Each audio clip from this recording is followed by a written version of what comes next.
Dr. Mashelkar, President Pune International Center, Dr. Vijay Kelkar, Vice President Shri Haldar, President Policy Perspective Foundation, Shri KM Singh, Vice President PPF, General Patankar, convener of this event, esteemed ladies and gentlemen.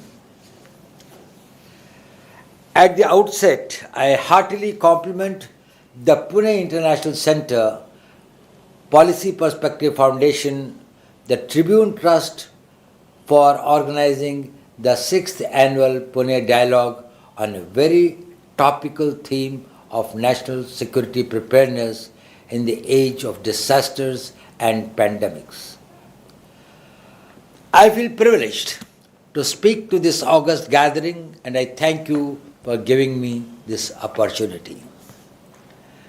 Friends, most of you associated with the organizations conducting this event have been eminent practitioners in the fields of national security, diplomacy, and strategic studies. You are all well aware of the transformative changes that are taking place in the global security landscape. Wars are increasingly becoming cost-ineffective instruments of achieving nations' political and military objectives. They are being substituted by what contemporary strategists describe as war by other means. Probably today, it needs to be expanded to include threats through other sources. Well, friends, the new areas of warfare have shifted from merely territorial frontiers to the civil society.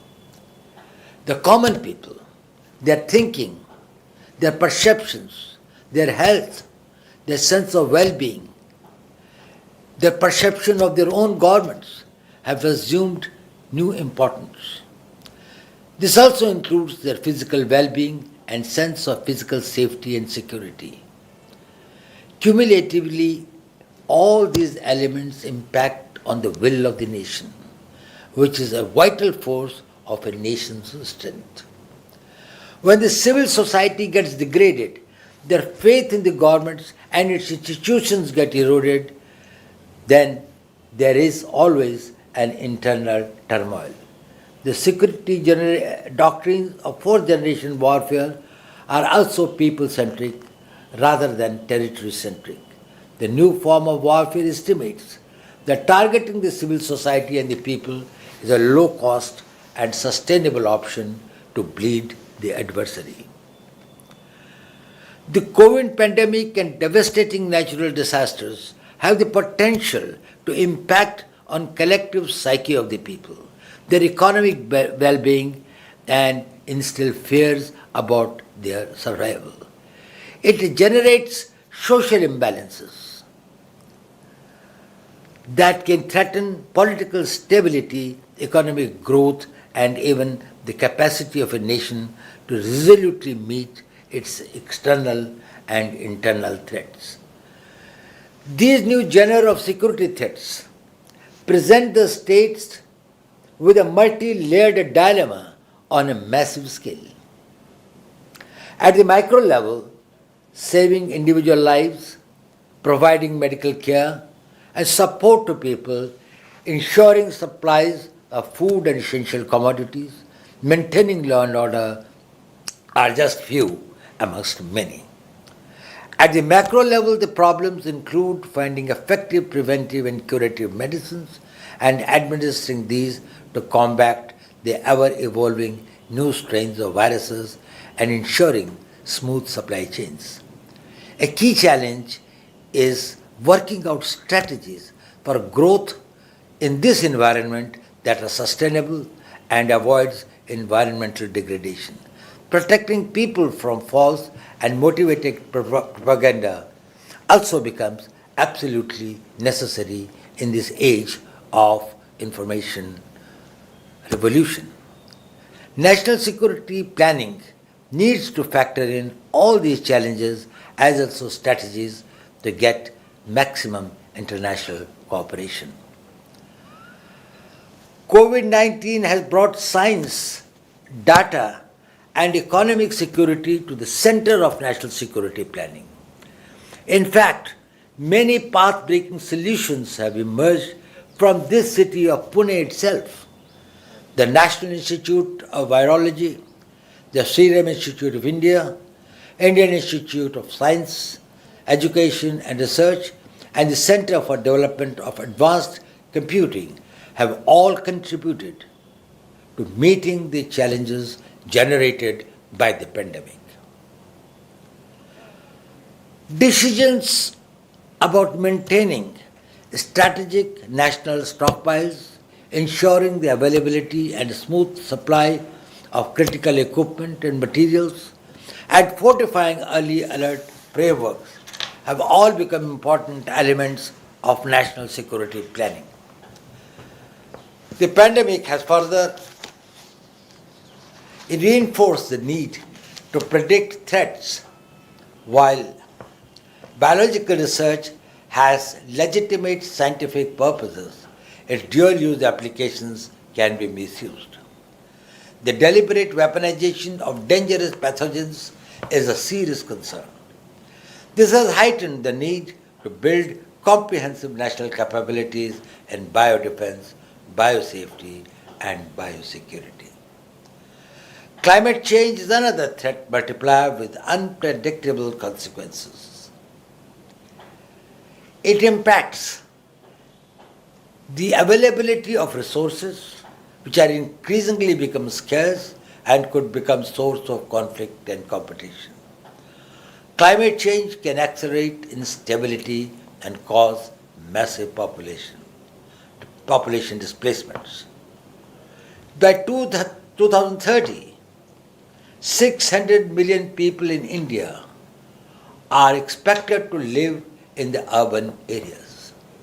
Migrations from low-lying coastal areas in South Asia due to climatic change can add to the already stressed urban infrastructure.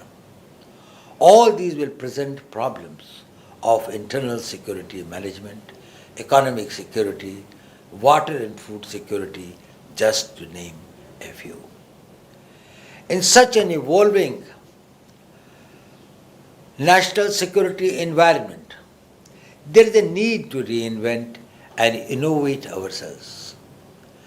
Rapid developments are taking place in fourth industrial revolution technologies like artificial intelligence, autonomous and unmanned systems and digital infrastructure.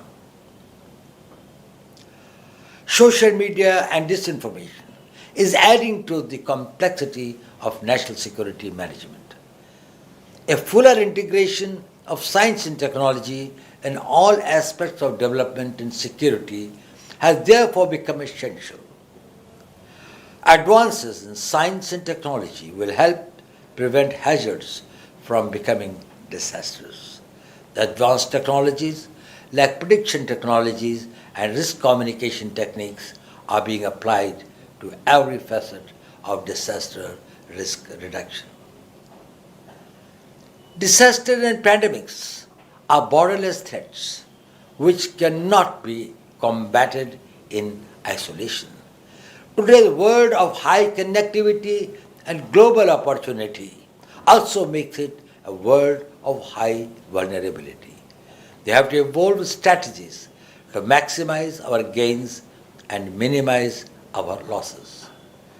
Global and regional coordination is a key factor, for which India has initiated several steps in forums like BIMSTEC, Indian Ocean Rim Association, Shanghai Cooperation Organization, and Quad. Seamless exchange of information and intelligence, sharing of experience and lessons learned, technology transfer and coordination are important for disaster management and mitigation. Well, friends, climate change, environmental degradation, and pollution are realities that threaten our very survival. Businesses and security apparatuses need to focus on disaster resilient infrastructure and preserving natural resources for our future generations. An important climate change summit is coming up in Glasgow in early November. India is committed to meet its climatic goals and has already undertaken several path breaking measures. Harmony with nature has been a cornerstone of Indian civilization. Preservation of environment while pursuing its ambitious economic goals is the guiding doctrine of the present government's developmental policies. With a population of 1300 million, India's per capita greenhouse gas emission is 2.47 tons of carbon dioxide, as compared to the global average of 6.45 tons of carbon dioxide. This is 60% lower than the global average. We have already met nearly 50% of our commitment to achieve 450 gigawatt of renewable energy capacity by 2030. In addition, we have undertaken a series of measures to decarbonize India's economy. These targets have been widely applauded at global level. At the same time, while India is taking all these steps, it is important for the world to understand that given our size, population, and unique developmental requirements, our commitments cannot be compared with those of the Western world. The most enduring message of COVID-19 pandemic and climate change is that only the well-being of all will ensure the survival of all. Those who have greater resources should expand their embrace so that it touches the lives of maximum people. I would like to conclude by wishing the 6th Pune Dialogue on National Security all the success. I am confident that concrete policy options will emerge at the end of these deliberations. This will provide valuable inputs to policymakers in meeting the challenges posed by disasters and pandemics. Thank you and Jai Hind.